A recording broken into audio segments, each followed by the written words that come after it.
Hello, friends. This is about isotherms.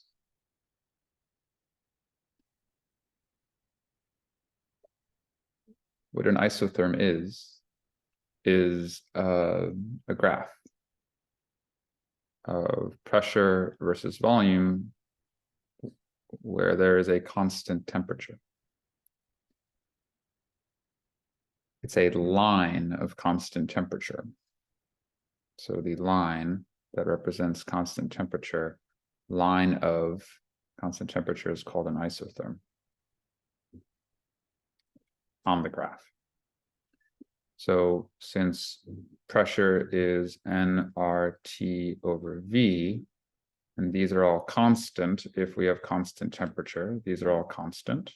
Obviously, if we don't have constant temperature, it's not, right? And we might be in an isobaric or isochoric situation. Then an isotherm will take the shape of an inverse function. Think y equals k over x, where k is a constant, an inverse function. And if we have a larger value of t, well, then all of the values for p increase. So it's just like shifting this upward, right? So everything is multiplied by a certain value. So if it's double the temperature, then this point will be double this point will be double, or this point will be double this. So this is the hot region up here, and this is the cold region down here. So hotter T moves this way along the isotherms. These are isotherms. So please, please, please, they never cross.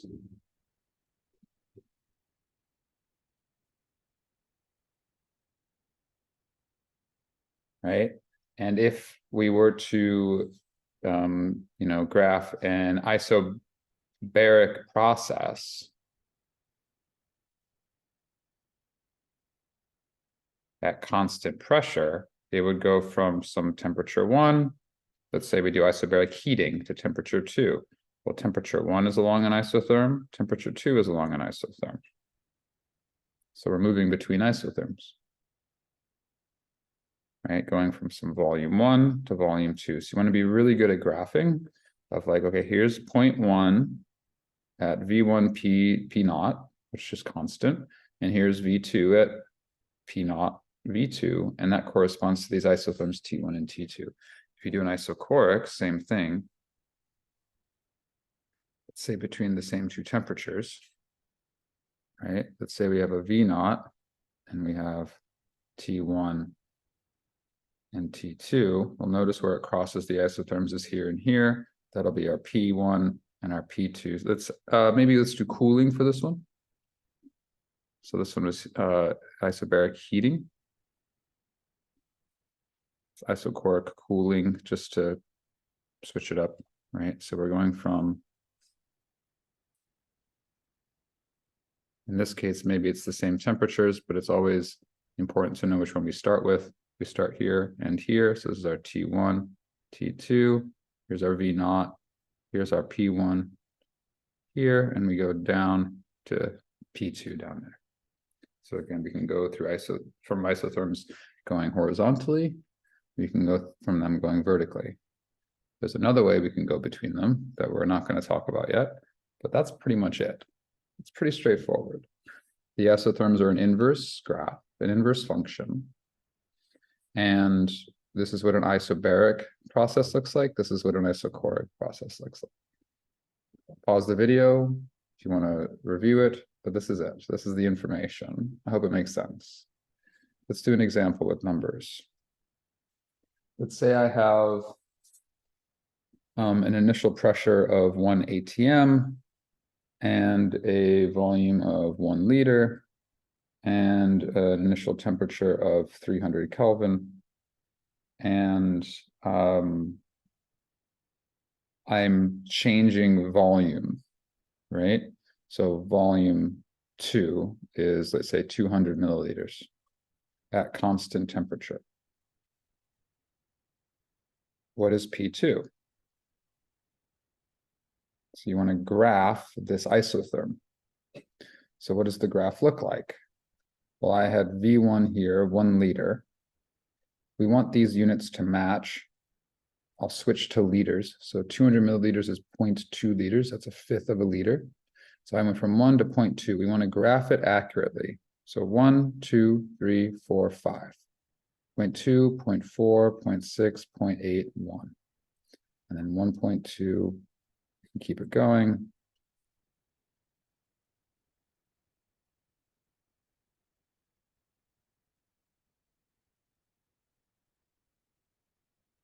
One 1.4, 1.6, 1.8, and 2 liters. So let's have then a V3 be at 2 liters. So we're going to drop it by a fifth and then multiply it by 2, all at constant temperature. So this is like a piston forcefully compressed or expanded. Remember, forcefully is the key idea, is that it's not powered by heat, it's just powered by an external force. So this will be an isothermal process. So let's start at atmospheric pressure right here. Let's say that this is T1 and P1.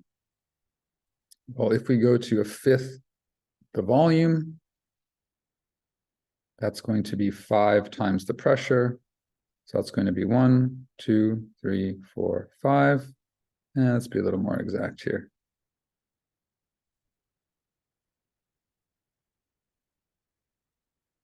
So that's PATM, that's P1. Maybe I'll write it as 1 ATM to be a little more clear. 2, 3, 4, 5. So at 0.2, I get to 5. Still at T1, right? Now I'm at 5 ATM.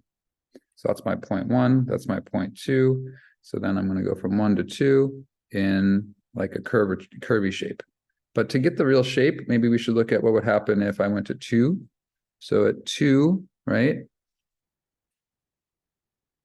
If the volume doubles, the pressure drops by a half is the good way of looking at it. You, of course, can use P1 V1 equals P2 V2 to get to that same result. I'm just doing a shortcut here. So if I double the volume, I drop the pressure by a half to a half an ATM, which of course we could figure out, that's 0.3. So notice that these, let's see if I can connect all 3 of these. I think I did it pretty well. And then this will keep going like that. And this will keep going and asymptote to 0. There's our isotherm. That is our 300 Kelvin isotherm. All right, pretty cool, right? So if I started off at T equals 300 Kelvin, and I had pressure 1 is 1 ATM, right? 101,325 pascals, right? And volume 1 was 1 liter. What if I started off at 200 Kelvin or 400 Kelvin at the exact same pressure? To compare isotherms,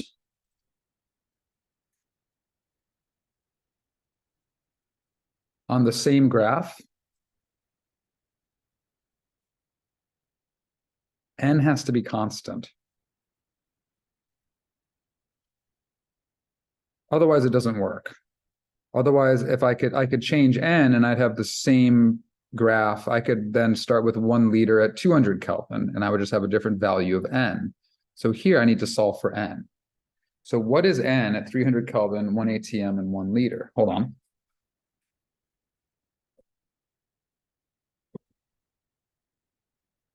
I feel like we did this before.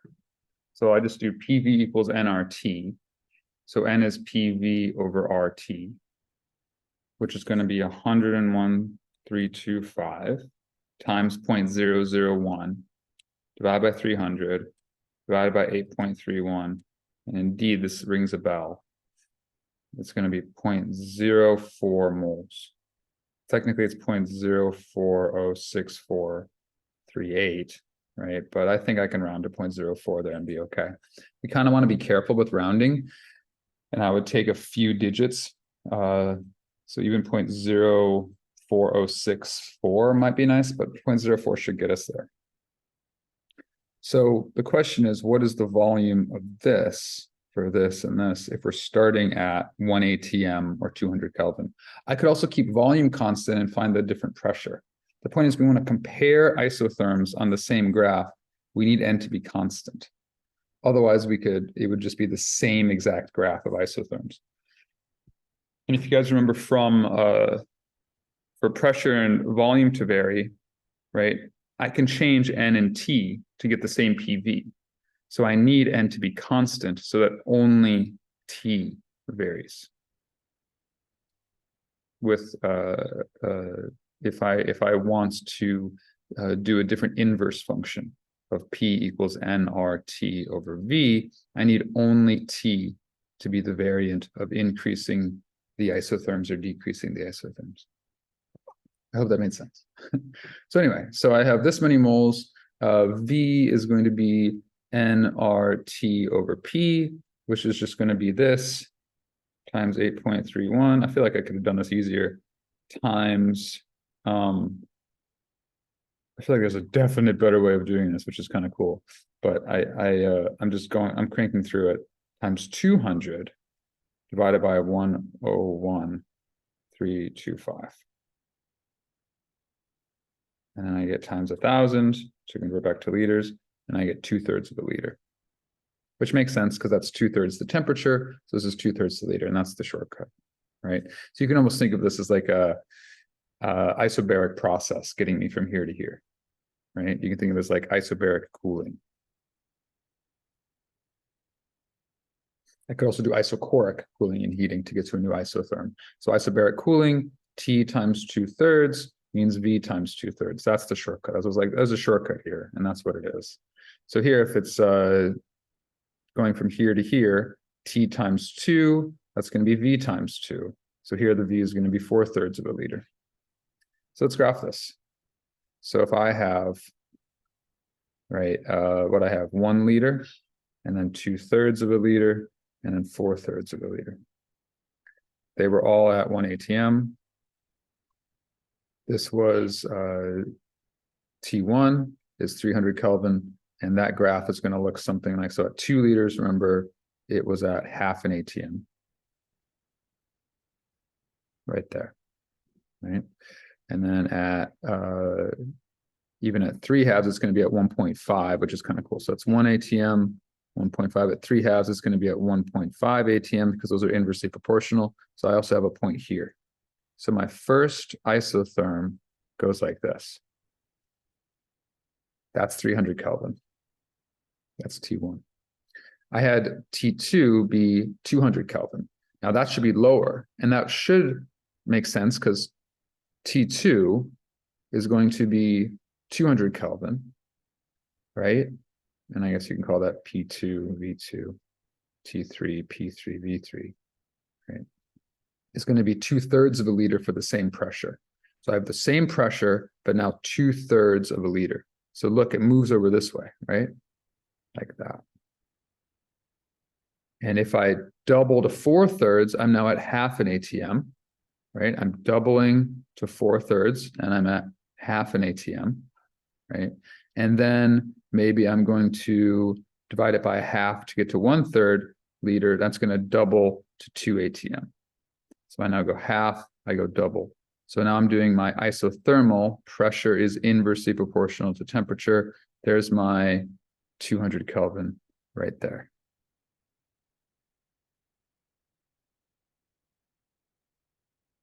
So I'm drawing P equals nRT over V for different T. I'm solving for actual values here, based on these values here. So I'm solving for the initial condition here, and then I'm varying it left and right. So for 400 Kelvin, what do I get? Well, 1 atm now corresponds to 4/3 liters. So it's the starting point. So here's my starting point here. So 4/3 liters, that's going to be heating, right? It's going to start here. That's my point 1. So here's my point 1, my point 1, and my point 1 for all of these. Again, if I double to 8/3, if I double to 8/3, it should drop to 1/2. 8/3 is where? 8/3 is 2 2/3. So it's going to be 4/3, 5/3, 6/3, 7/3, 8/3. And that's going to be a half an ATM there. So there's my point there. There's my dotted line there. And then if I went from 4/3 to 2/3, that's going to double to 2. So there I go like that. And we can see that the lines do not cross.